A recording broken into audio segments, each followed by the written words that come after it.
Welcome back. It's Swing Pass. We have returned after a much too brief vacation. I am Adam Ruffner, joined as always by Daniel Cohen.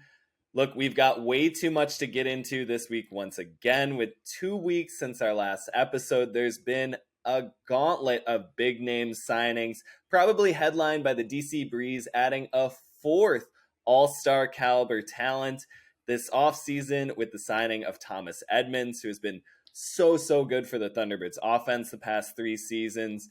And with all of this movement, with all this kind of top tier starting line migration across all 4 divisions, we've been wondering which of these star players is going to have the most impact in their new environments. So without too much ado, I'm going to let Daniel take over his first choice. And again, these are kind of our own selections. This is very much a subjective selection process here. Oh, yeah. We aren't necessarily picking on talent or necessarily productivity, but who will have the biggest impacts in 2023 on their new teams? So yeah, impact is interesting because obviously you think about on-field impact, you think about like the most talented players going to maybe the best teams, maybe you think about like how much of an impact they can make on not the best teams, some non-playoff teams from last year. I'm taking Pavel Giannis as my most impactful new addition this year. It's almost more for cultural reasons rather than like on-field ability. We've talked extensively about how he's obviously the best handler in AUDL history, all-time leading assist leader, leading completions getter in the league. But it's like the cultural shift that I think we're going to start to see in LA. Pavel signed a 6-year deal. He has already started his recruiting efforts. We've already seen some new signings flocking towards LA. It's going to be pretty disruptive in SoCal in particular. It's an environment that we see a lot of back and forth between San Diego and LA. Players live in the general area and they kind of gravitate toward whichever team has the hot hand at any given moment in history. So I just feel like he brings so much gravity to an organization. We already saw what he built basically from scratch in Chicago. When he joined that Chicago team in 2017, those like middling AUDL years of Chicago, you know, past the Brody Smith and Goose Helton era, that was like a pretty mediocre team. And it took some time, you know, it took Pavel kind of gradually. Hold on, I just want to add a little historical nugget there. The last Detroit Mechanix win was in Pavel Giannis' rookie season of 2017. 2017. The then Chicago Wildfire, to kind of really gauge how far down in the standings Chicago was when Pavel joined that organization. Yeah, and then it was just kind of this like slow year-to-year grind, adding more and more pieces like Ross Barker. Kurt Gibson joined the team in 2018. Then they added Matt Rader in 2019. Then they had this like big influx of talent for 2021 when they rebranded to the Union. So it was this slow build. I don't necessarily think LA is just going to be an immediate contender in this first year, but his impact on the organization as a whole, more so for future years, I just think that cannot be understated at this point in time. So I think as far as like total impact goes, Pavel definitely feels the biggest to me.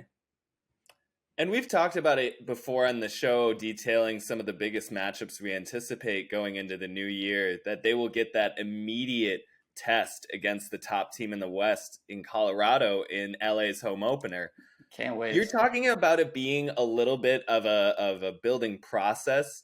How quickly do you see LA maybe getting within true eye-to-eye level with the Summit? You know, given that we know the Summit are returning their core of all AUDL talent once again in 2023, and it being a very young team, it just kind of figures like this is going to be Colorado's domain for the foreseeable future. And yet, with a player like Pavel and his track record, it seems like the Aviators are almost, in a way, destined to be kind of the foil for the Summit. How long do you see that kind of maturing? Like, to me, I see maybe by the end of this season they start nipping on the heels, and maybe next year where the full-fledged challenge comes in. But, you know, we both doubted Chicago this last year after they lost some talent from 2021. and That's they true. went to the championship game in 2022. And so I'm like hesitant to underestimate how quickly this timeline will move along. What are your thoughts? It's tough. I keep hearing more and more things about Colorado's roster this year, and obviously they just had an incredibly successful club season, and there's a lot of overlap in that Colorado community there. So, like, it's hard to see Colorado going anywhere, right? Like, and that point you made, like, getting eye to eye with Colorado, I don't think that's going to happen this year. I hesitate to say it could happen next year, too. But they're going to be like at least in the playoff conversation starting this year. I see them. I see LA as a playoff team. They're going to be able to compete with Colorado, with Salt Lake, with San Diego pretty consistently. But really getting to like the top tier of the division, where it's like this is now LA's West Division, that's going to take some time. So yeah, I would say maybe 2 to 3 years seems like a conservative estimate. But Colorado is so young too, and like they're developing so much talent just every single year. They are also going to be a mainstay at the top of the West. So I just can't wait for like LA, Colorado to kind of be butting heads. They kind of have a similar trajectory that I'm predicting for both those teams going forward. So we'll see what happens. Yeah, Colorado, we talk about their returning core. They also add a really interesting prospect in rookie Calvin Stoughton, who was the Ultra World Men's Club Breakout Player of the Year this past fall. And he figures to be kind of another wide receiver one option alongside Quinn Finer and Jay Frood. We were talking a little bit before the show. Which one of those three is technically the third option for Colorado's offense when you talk about two of the maybe most promising young players in Finer and Stoughton, and maybe one of the top 5 offensive players ever in league history in Jay Frood? It's spoils of riches for Colorado. And yet, again, Really just is. given where Pavlianis has come from, given what he did with Chicago, you kind of expect him to, through the course of years and through this like intense discipline process that he brings with wherever he goes, that LA is going to figure out a way to match them at some point. Don't know if it's going to be in week 2 when these two teams face off for the first time in 2023. If it'll be later this season, if it might be next year, but it's coming. It's coming. He's going to be a thorn in their side. He said it himself, right? I agree. I also just think the energy he's bringing to this LA team and like this newness that LA is going to start feeling, that's going to be contagious throughout their roster, right? Like I think everyone is going to rally behind this big signing and kind of embrace the new era of LA.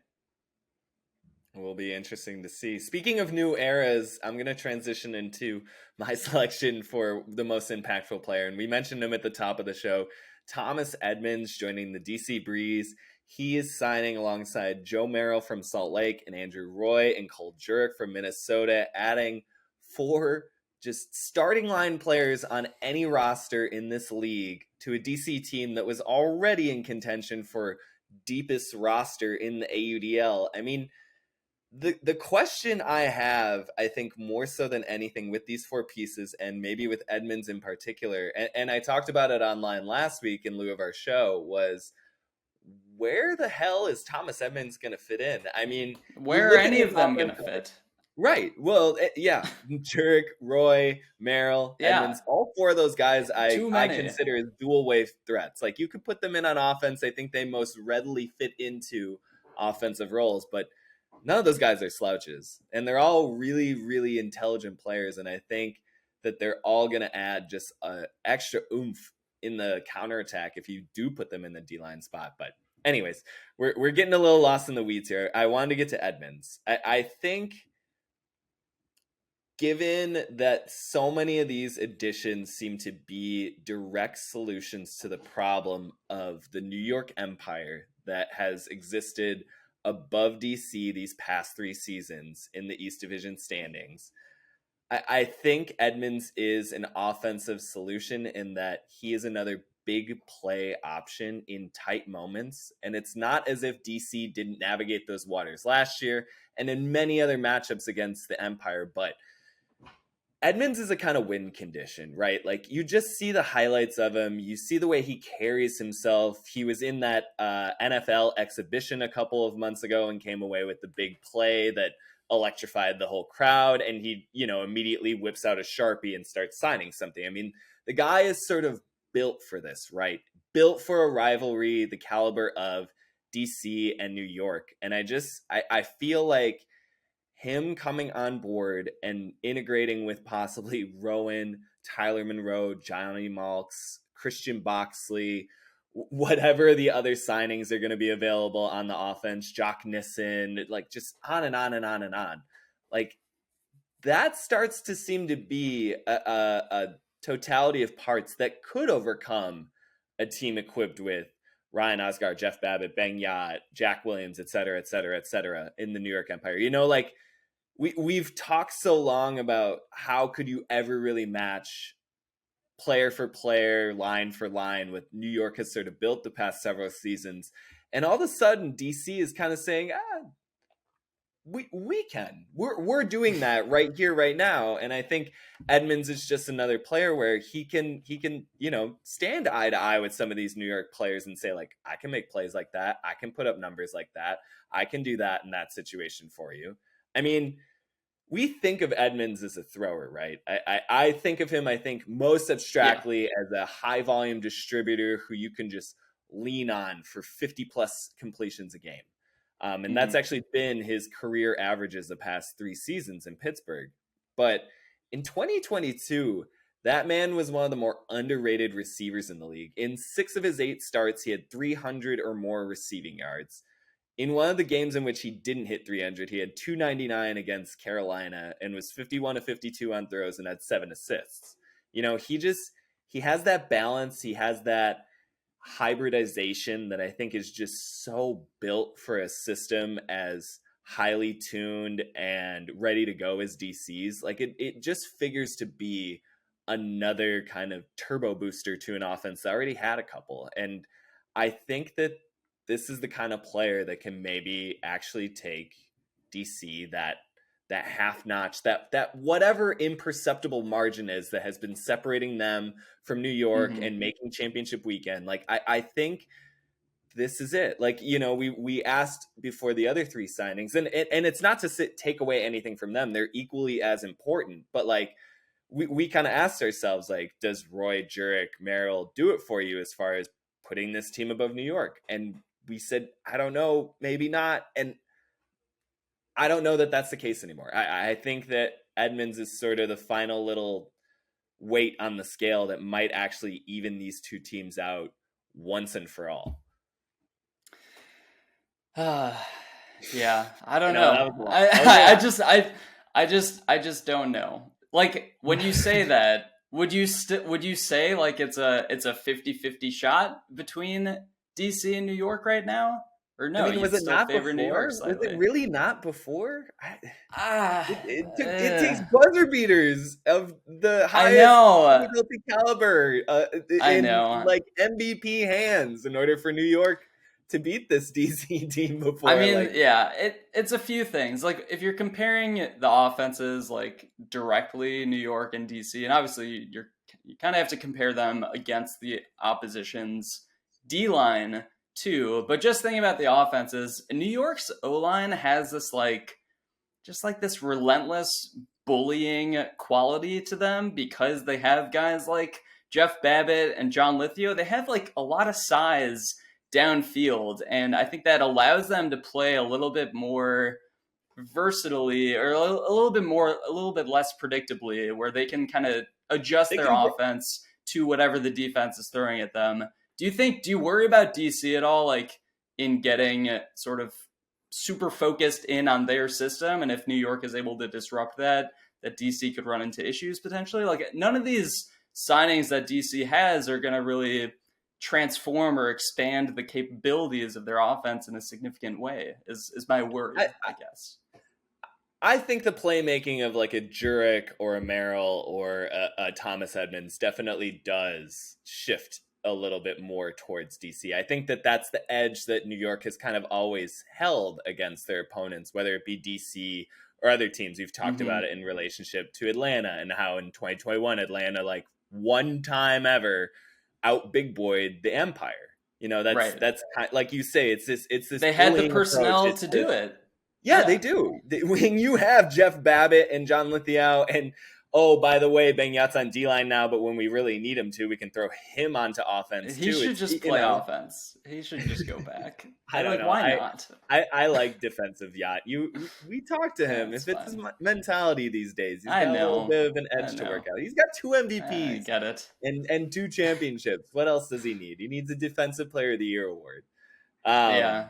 No, I think you're absolutely right to describe it as a little bit of bully ball, like not necessarily physically, but just in the way that it's an explosiveness too. Yeah. It's like the relentless deep shots from Oscar, and just like knowing that his big guys are going to come down with the disc. They can just turn to that type of offense when they need to, and then other times it's like the Jack Williams show, just kind of, slowly grinding the disc up the field. And I just don't know if DC like has that type of versatility in their system right now. But I think that that's what you get when you get a Jurek and Edmonds in your system. Maybe, and I guess that's my question. That they provide. I mean, both those dudes love to make a big play and let their opponent know about it. Like, those are some chatty dudes coming in, and I think you see DC taking on a little bit more of that mental game. I think that has really become necessary with New York. You can't just let them come in and be the Empire every week. I think DC is really showing, like,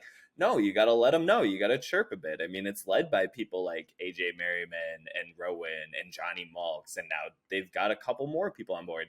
Andrew Roy is not a quiet player on the field. No, he's not. Let's go. Like, that dude is a character, and I just think you see DC, for all we talk about kind of the machine-like quality of their efficiency and the way that they can just plug so many different players in and kind of maintain the same sort of style is so impressive.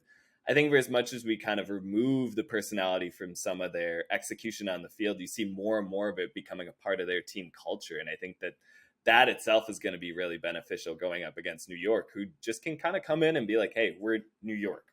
We're the Empire. Like, see the numbers on the back, see this, neon green, like, what we're about. And I think you see with not only these offseason moves, but the general kind of charisma that they're bringing on board. I think it's great for DC. I do think it moves the needle. I do think that this puts it more even like a true 50-50, not a 50.51% in favor of New York or whatever it's been the past several seasons. But we should continue moving along. You've got another most important player.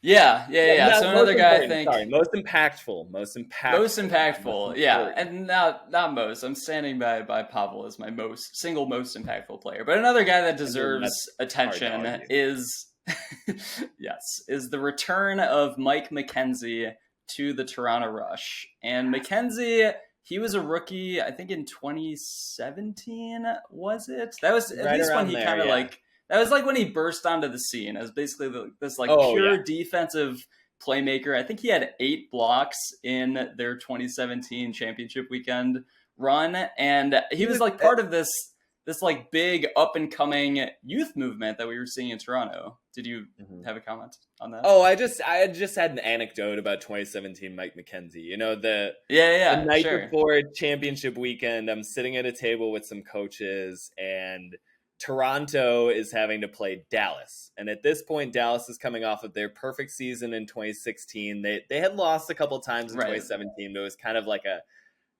they're still Dallas. They just knocked off a Flyers team that had the MVP Jonathan Nethercutt and Jack Williams at that time, along with Jacob Fairfax and Terrence Mitchell, and just 2 lines of outstanding talent. Dallas just put them down in the South Division Championship game. They're going to face Toronto in the second of the 2 semifinals championship weekend. Sitting the night before with some coaches, and there's doubt. And there's Toronto head coach Scott Hasty. He's got the little scooter. He had a knee injury that year. Wasn't going to keep him away from the sidelines, so he had one of those little helpful things. He's just all smiles. He's letting, he's just kind of like donkey in the hailstorm. Like, he's just letting the trash talk hit him in the face and be like, yeah, we've got to play Dallas. Have you guys seen our young players? Do you know about them? And everyone's just got, no, not really, no. And to your point, it was Mike McKenzie, it was Breton Tan, it was Connor Armstrong, who was like Mr. Canadian Ultimate at that point. And sure enough, the next night, like, alongside a whole host of amazing Toronto veterans like Cam Harris and Mark Lloyd, and kind of this resurgent, last time we saw, I think, Toronto really at their peak rush team. And Mike McKenzie was out there guarding Jimmy Mickle on Dallas. And I would say on a good day, he's given up 5 inches to Jimmy and about like 60 pounds. And every time Jimmy Mickle is trying to go up line to get the disc on a reset or something, he is running into Mike McKenzie like he's a slab of iron. Like Mike's just not letting him come through him. If you want to get that disc, you're going to have to go around him. And Jimmy is one of the most finesseful big players who has ever played in this sport. Can get open in a phone booth, can use his size without being a bully or being too violently physical at all. And he just had no solutions for how Mike McKenzie was playing him. Anyways, that's my Mike McKenzie story. I'm a huge Mike McKenzie fan. Great anecdote. Yeah, so like 2017, he kind of came onto the scene, and like I was saying, this youth movement that Toronto had at the time, it was, at least I kind of assumed there would be this passing of the torch at some point. When you saw like Cam Harris and Mark Lloyd and all those classic Toronto guys kind of age out and move on, which they started to do in 2021. And 2021 Canada Cup, Mike McKenzie got shifted to offense, had one of the best offensive seasons in Canada that year, only player with 25 plus assists and 25 plus goals in that season. He's just like a pure playmaker, whether you put him on offense or on defense. And I was just like getting so excited and so hyped for the Toronto rebuilding around Mike McKenzie. And then he didn't play in 2022. But they added more young pieces, and now he's back for 2023. So in my mind, it's like it was like destined for this to kind of become Mike McKenzie's team at some point when those other guys were aging out. We've seen Mike McKenzie play extremely well on Team Canada this past summer. He is arguably their best player at this time. I think Ty Barbieri also deserves a shout out, who's also on Team Canada and another all-star level signing for Toronto. But this team that is going to be better this year than they were last year, than they were the year before, they're going to have a lot of new pieces that they're going to have to figure out where to integrate these different guys, how to optimize their rotations. Mike McKenzie, because of his two-way nature, we've seen him stand out on defense and on offense. I'm just in particularly excited about him and his fit on this team. I think there's a lot of different roles he can play. I also feel like you see Phil Turner kind of spot starting on offense at times. That's kind of what Mike McKenzie was doing on defense. They each played about like 2/3 of their points on their majority line in 2021. So I think there's going to be a lot of fun toys to play with in Toronto this year. And I think Mike McKenzie is kind of the headliner of that group. Spot on. I mean, Toronto has a lot of questions on defense. And I just think generally as the competition in the East just continues to move up and up and up. But yeah, I mean, in addition to re-signing their core playmakers from last year, the additions of Barbieri and Mike McKenzie are just it like having those two, Stonehouse, and then the two Lewis brothers. Like that's a good playmaking, it's a solid group. There, like it's at least fun and exciting. At the very least, it's going to be an exciting team. Yeah, I don't know how they're going to do in the win-loss columns, but I'm excited to watch them this year for sure. In the next month or so, I'm definitely going to be coming out with a watchability rankings for AUDL.tv, and they're going to be up there. Not be surprised to see the Rush sneak into the top 10 just on pure, the hair, the playmaking. Yeah. You're going to have Stonehouse hair and Mike McKenzie hair possibly on the same line on the field at the same time. Like that's worth the price of admission itself. In addition to the rest of the great ultimate that they will surely be playing this season. But agreed. No. I'm sad I didn't mention his hair before, but yes, it's amazing. I also hope it means that his brother Ian McKenzie joins as well, because Ian was a very good player as well. Like getting both McKenzie brothers back would be just a really, really nice addition. I know it doesn't quite make it into maybe the top set of headlines of this offseason, especially if some of the rumors we've been hearing are going to come true. Man, like, there's a couple names floating out there on new teams that would actually make the There's some big moves ones. seem a little Yes. pedestrian. Like, it's heating up out there in the AUDL hot stove. But I suppose we should get to our last most important player for this Bring us episode. home. Most important, impactful. Most impactful. Yeah. Most There's a impactful. difference. Most impactful. This news kind of slipped a little bit through, I think, the cracks, and it's a player that I think we've struggled to maybe highlight in certain ways. And I'm talking about the Salt Lake Shreds signing Atlanta's 3-time team leader in goals scored, Elijah Jaime, for the 2023 season. The Shred, of course, had lost their captain, Joe Merrill, signing with DC. So a massive goal scoring void opens up for the Salt Lake offense. You know, Jordan Kerr loses his top target. I think there's still some questions about what Will Selfridge look like coming back from his injury. All reports is that he's going to come back 100%. He was 18 when the injury happened. And so it's one of those things where it's like, you get one oopsie or something. So it sounds like they'll be back. But Salt Lake needed kind of a quote unquote true number one option. And I just think for a need fit, there is seldom as good of one as Jaime in this Shred offense. I think when you talk about what Salt Lake needs, it's more consistency, right? Like, we were kind of on them in the back half of the season with their turnover woes, how they get kind of caught up in this little bit of big play fever. They would kind of get a little bit of blinders looking downfield, want to engage the Huck game. And I think a player like Jaime, who is just week in, week out, matchup in, matchup out, just one of the most consistent receiving options in the league the past 3 seasons, he's just going to work so well for what they're trying to do. He pushes defenses. He's very good at leveraging his skill set to just sort of make you think about him all the time. Otherwise, he's going to score 5+ goals in a game. He had 136 goals in 35 career starts for Atlanta, averaging out to almost 4 a game.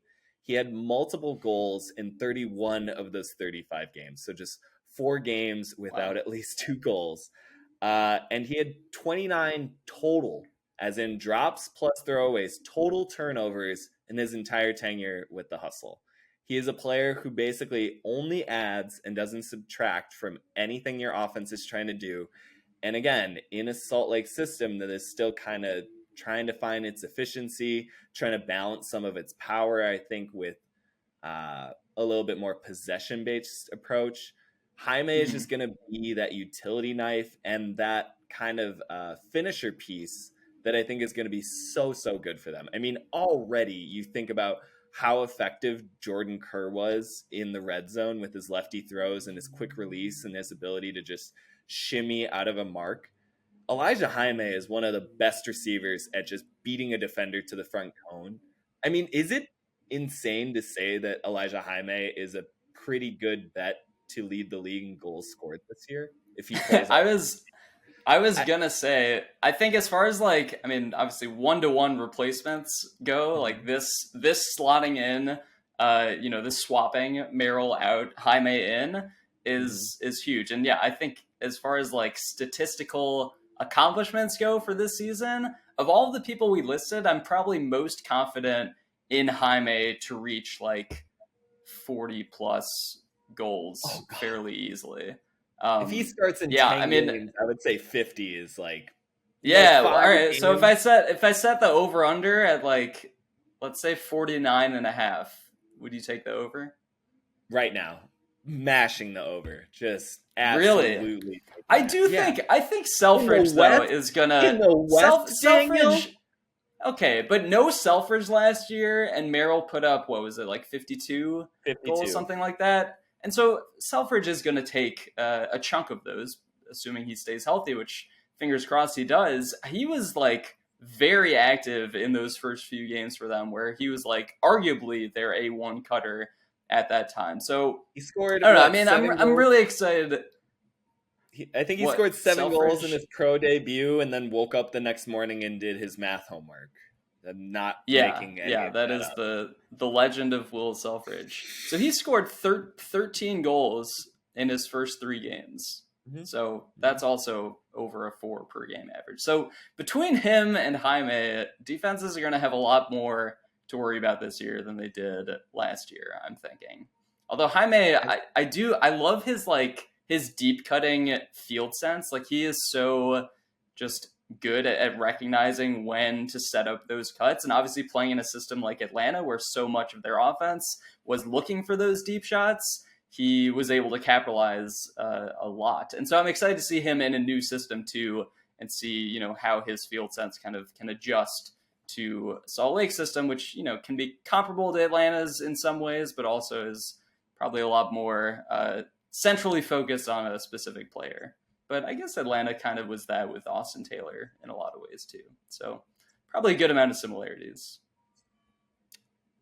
Jaime joined the number 1 scoring team from last year, so it just kind of bears fruit to think that he's going to get a lot of production this year. And another thing about him, I did a poll a couple months back about who looks the least happy when they're playing, like who is the most serious person. And Elijah Jaime got a lot of votes in that. A lot of people from the Huntsville, southeast area of the United States chirping in and saying, that man just wants to score. He's got no happiness in this life. Locked in. Not beating you to the cone. So I think that kind of discipline is going to bear out really well in the West. But that will do it. Who else was on that list, by the way? Who else was on the looking the least happy? I'd have to go back and look. Actually, top of brain, because it's the thing I think when I watch him too.